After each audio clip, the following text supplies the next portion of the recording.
It's YouTube Wednesday!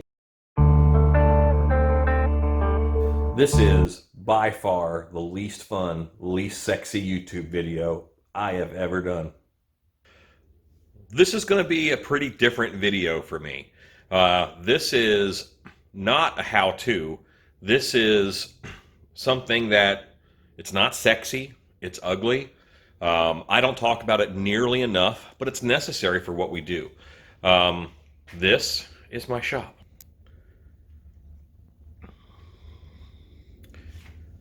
And I'm just kind of giving you guys a quick pan of my shop and what, this is like a moment in time of what's happening right now. Okay? There we go. All right. So, when you had that look around the room, did anything look deadly? Well, it is. Shop safety is something that we don't talk about enough. I certainly don't talk about enough on my channel. This is a drawer full of scissors.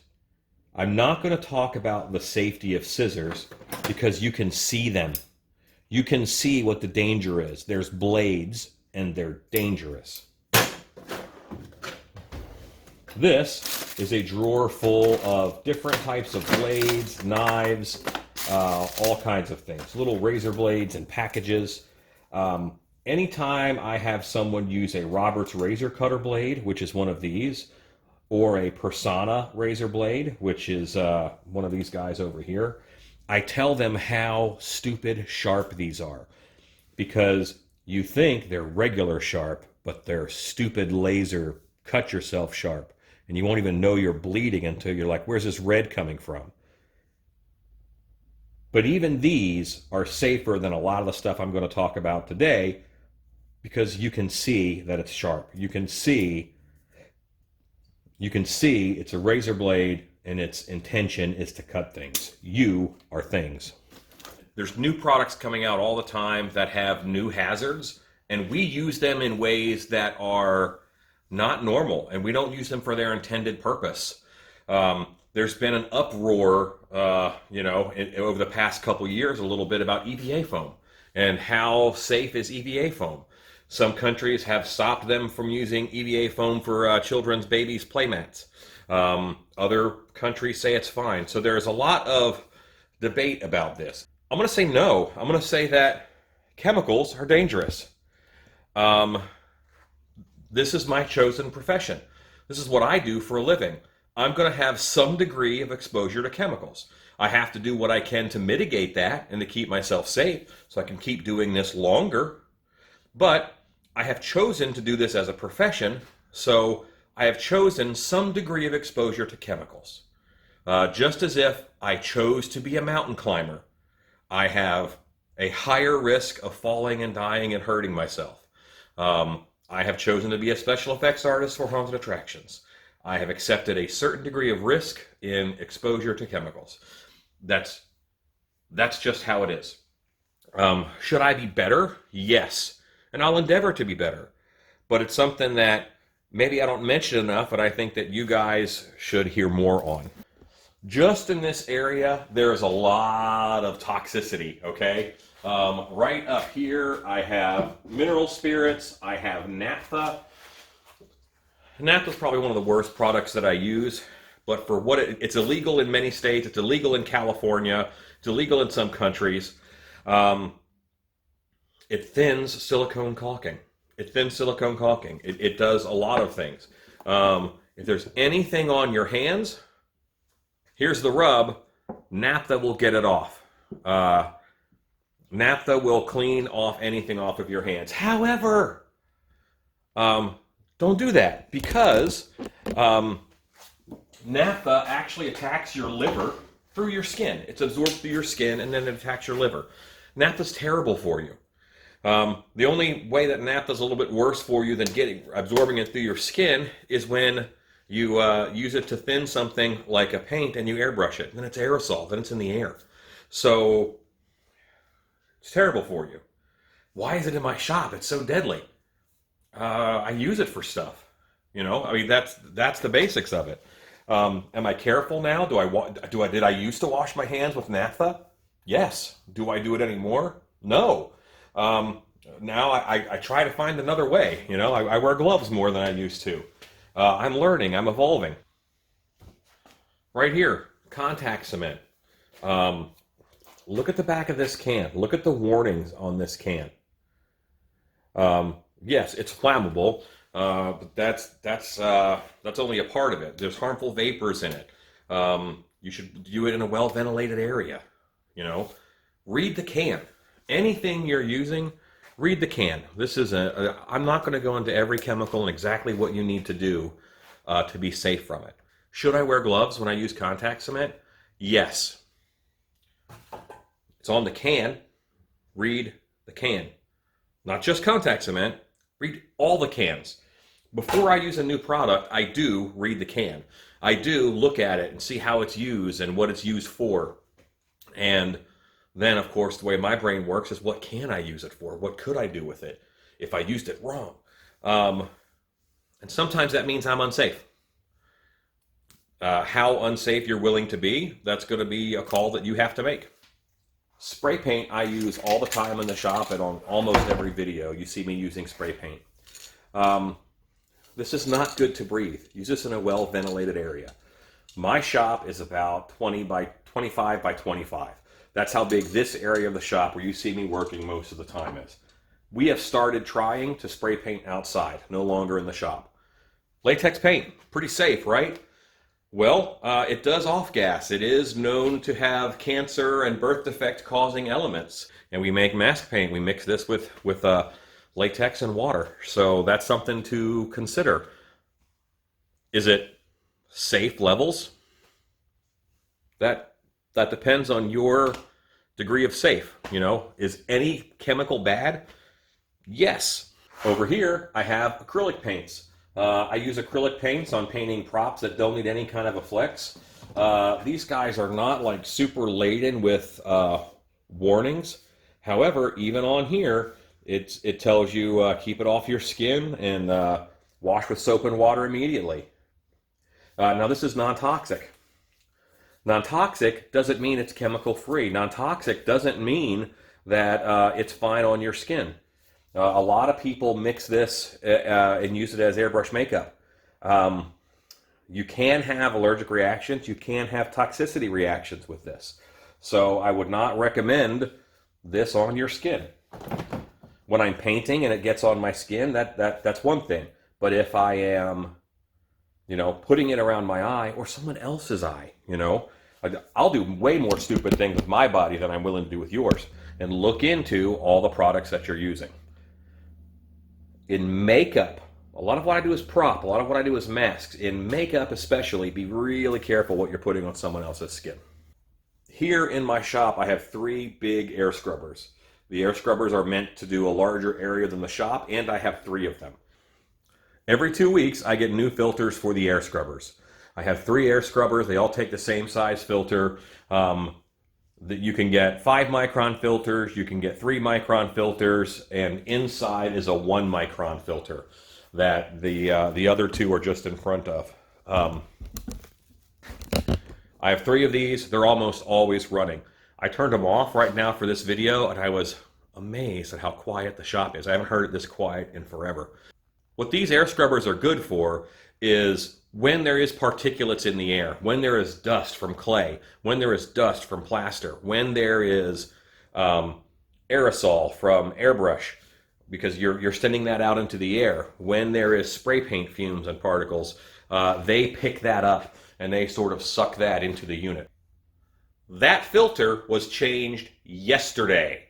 Yesterday afternoon, we changed that filter. And that is a new filter. Just so you guys can see, this is 1 day of this same stuff without this filter, without a mask, without a respirator, is going into my lungs. It's going into your lungs. Is that good for your lungs? I don't think so. Will your lungs get tougher and stronger because you're making them work? I don't think that's how it works.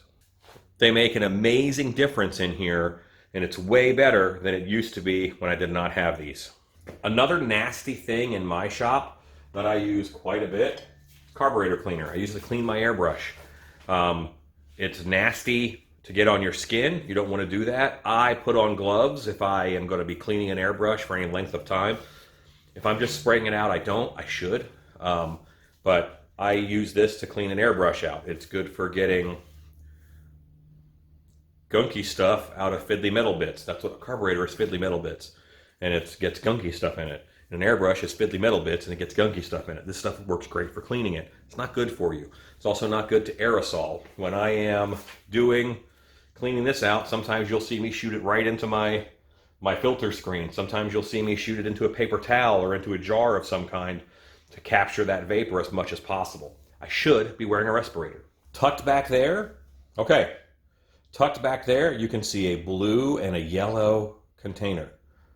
Anything you get that comes in those blue and yellow containers that you mix together, that's going to be dangerous for you. Make sure you read those labels and know what you're using.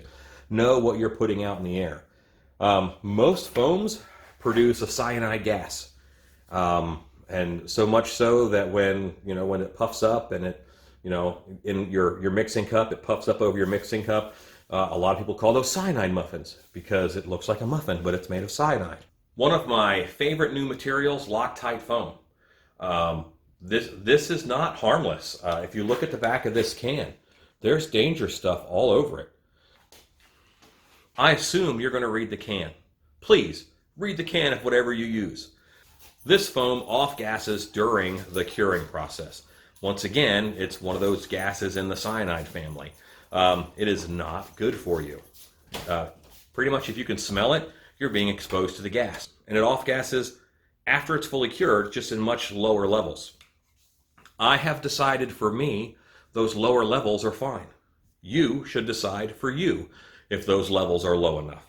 No one is testing this to be worn as a mask. The company did not intend for it to be made into a mask. The company didn't intend for it to be put on the outside of walls. So it's not really, it hasn't been tested to see if that is safe or not. So here I have clay and I have plaster. They are both fairly natural compounds. Clay pretty much comes out of the earth and then it's pugged, it's sanitized, it's bagged, and then we get it. And so that seems like, okay, that's pretty safe. You're like, that's dirt. No, what happens is the clay can dry out, it dries out. When it dries out, it turns into little fine powder, and that fine powder goes into the air. Well, that powder gets reactivated with moisture and becomes clay slurry or mud. So that goes into the air, we breathe it, our lungs are moist, and in our lungs it turns into mud, it turns into clay slurry. It is not good for you. That should be mitigated. That's one of the reasons why some oil-based clays I recommend them over water-based clay. If you're working on a back porch or outside or whatever, or in a well-ventilated space, like don't work within your kitchen. It gets a mess everywhere. That dust is everywhere. But it's not just dirty. It's unhealthy. You're breathing it. So keep that in mind. Does that stop me? Am I going to use wet clay probably forever? Yes. I love it. It's great stuff. Should I wear a respirator? I think that's kind of excessive, but that's me, and that's my choice. It doesn't mean that should be your choice.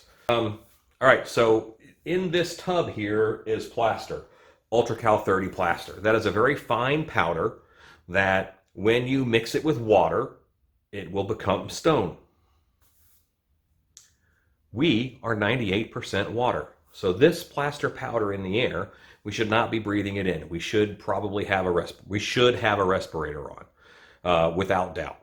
And I should wear a respirator, but I don't. This isn't something that is easy for me to talk about because I know I don't do a lot of this right. What I don't want to do is lead a lot of you guys astray and make you think that just because I'm doing it means that it's perfectly safe. You're watching me do things. You're watching me make things. That doesn't mean that the way I'm making things is the safest way they can be. I want to make incredible things, and there's going to be some incredible risks. I try to mitigate those risks, but I'm human and I make mistakes. And I'm excited, so I try things before I know they're safe or before I know if they're safe. And sometimes they're not. When I started out, I used acrylic paint as airbrush makeup. I don't do that anymore. That was 12 years ago. I pretty much stopped doing that for the past 12 years or so. I tried to pull back any videos and stuff that I recommend doing that on. I do recommend it for practice paint. I use it all the time for practice paint, but not for on the skin. I'm sort of beating a dead horse here, but there's a lot of things in the shop that are not safe. There are a lot of things in the shop that are safe if they're used the right way, and I do not use them the right way. We don't use them the right way in the special effects industry. We don't use them the right way in the haunted attraction industry. That's why no one at Home Depot can help you, because you're using things that are different than the way that they're intended to be used. Every single chemical we use has risks. There are steps that you can do to mitigate that risk somewhat. I don't think there's anything you can do aside from not use certain things to completely mitigate that risk. I have chosen to take some risks. My choice. You have to make your choice. Most of the things that I've talked about here today are long-term hazards. You're not going to breathe foam fumes and fall over and die. That's not how it works. It is over time, the more you're exposed, the more you get sensitive to it, the more you develop an issue, and then down the road you have cancer and you don't know why. It's a risk. It's uncomfortable to talk about. That's probably how I'm going to go. I'll be honest with you, because of what I do for a living. But I chose to do this for a living. If you're dabbling with it, then I want you to learn. I want you to educate yourself and know, well, I'm making these things. Maybe I should, at least be aware of your exposure. Go make stuff safely.